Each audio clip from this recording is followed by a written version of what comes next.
Hello everyone, you all are welcome in Jay Lakshmi Sanskar Coaching Center. हम daily की तरह आज आपके लिए बहुत ही इसेंशियल और बहुत ही अच्छी वीडियो लेकर आए हैं। अगर वीडियो अच्छी लगे तो लाइक और सब्सक्राइब करना ना भूलें। तो बिना विलंब के हम शुरू करते हैं। Let us start. Today I will tell about the GK. GK, what is the full form of GK? General knowledge. It's called in Hindi सामान्य ज्ञान। तो I will ask only 10 questions. You will have to answer. First है, ऐसी कौन सी चीज है जो पानी में भीगने पर भी गीली नहीं होती? Which is that thing which doesn't become wet even after wet in the water?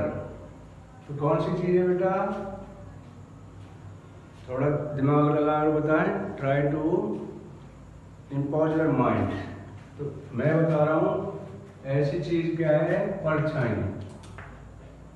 परछाई हमारी जो होती है वो पानी में जाती है तो भी गीली नहीं होती है।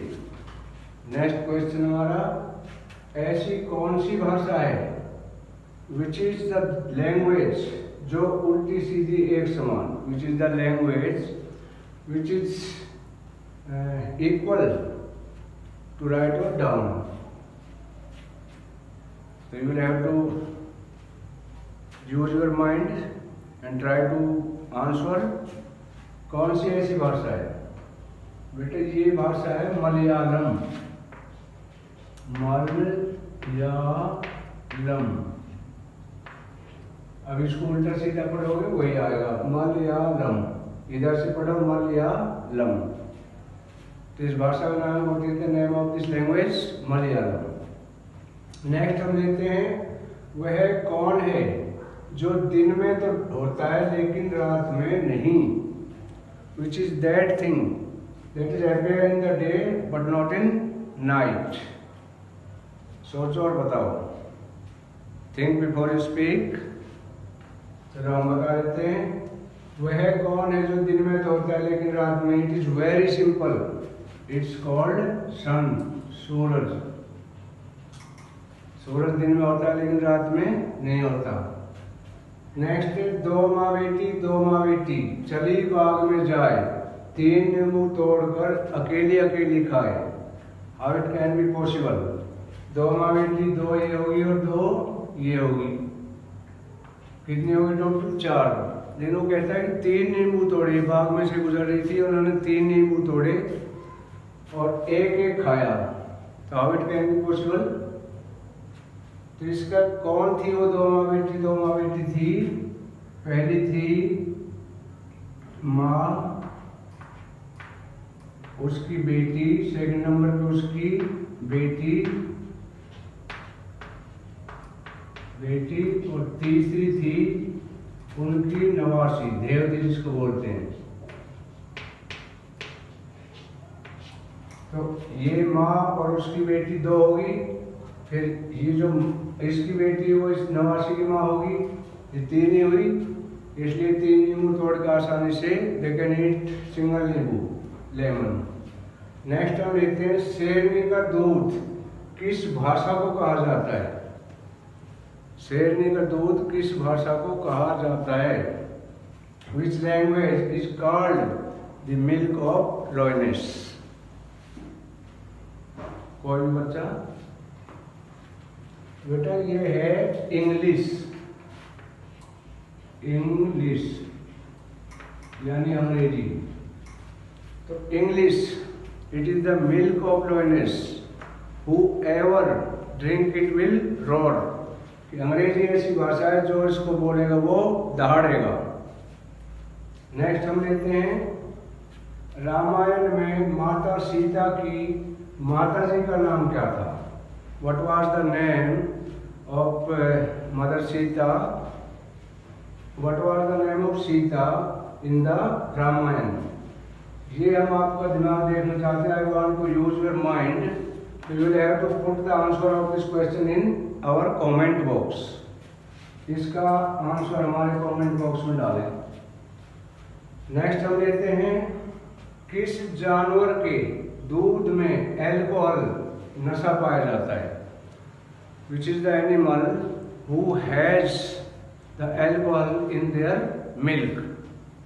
तो बताओ बेटा, कौन सा जानवर जिसके दूध में नशा होता है, शराब जैसा नशा होता है, कौन सा जानवर है? इसका आंसर है बेटा मादा हाथी। मादा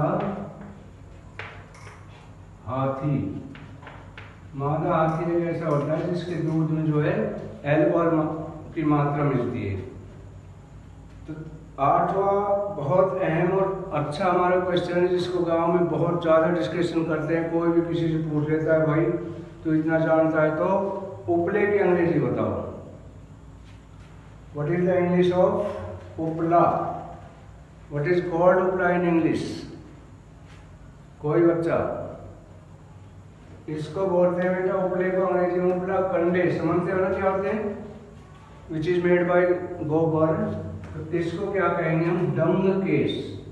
डंग,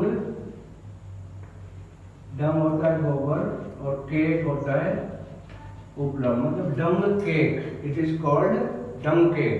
the upla is called dung cake in English. Next हम लेते हैं, ये बहुत ही इसेंशियल और अच्छे क्वेश्चन है, दिमाग पे जोर लगाने की जरूरत है। नेक्स्ट है, इंग्लिश में कौन सा ऐसा वर्ड है जिसके अंत में एस लगाते ही उसका अर्थ बदल जाता है? इंग्लिश में ऐसा कौन सा वर्ड है जिसके अंत में एस लगाते ही उसका अर्थ चेंज हो जाता है? विच is the word in English language? लगा दिमाग बेटा, कौन सा है? मुझे ये बताओ कि स्पेलिंग को अंग्रेजी में क्या कहते हैं? What is called spelling in Hindi? Hindi क्या है spelling? What is the Hindi of spelling? शायद बहुत कम बच्चे जानते हैं। तो स्पेलिंग को बोलते हैं हिंदी में, क्या होती है स्पेलिंग? वर्तनी। क्या होती है? वर्तनी। स्पेलिंग की हिंदी वर्तनी।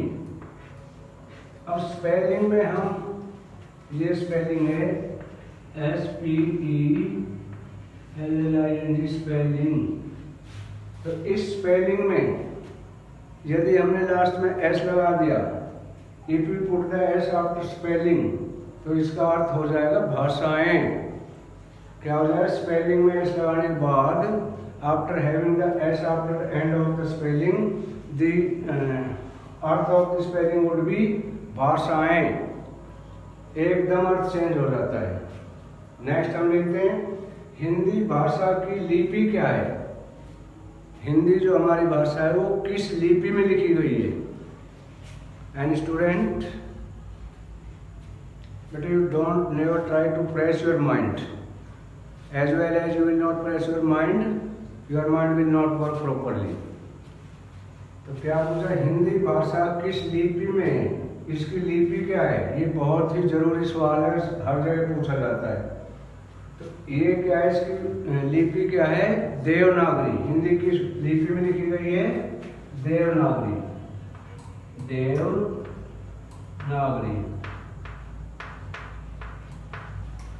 नेक्स्ट हमारा क्वेश्चन है, नर्स को हिंदी में क्या कहते हैं?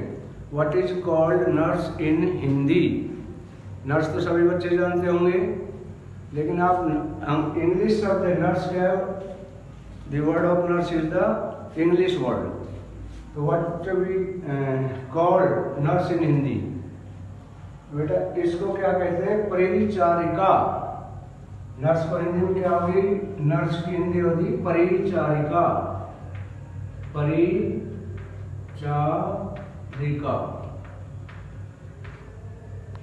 बहुत बच्चे जो है इसमें आधे से ज़्यादा बच्चे इसको शायद नहीं जानते होंगे, शायद पहली बार ही सुना है, क्योंकि नर्स ही जानते हैं, रटा हुआ है।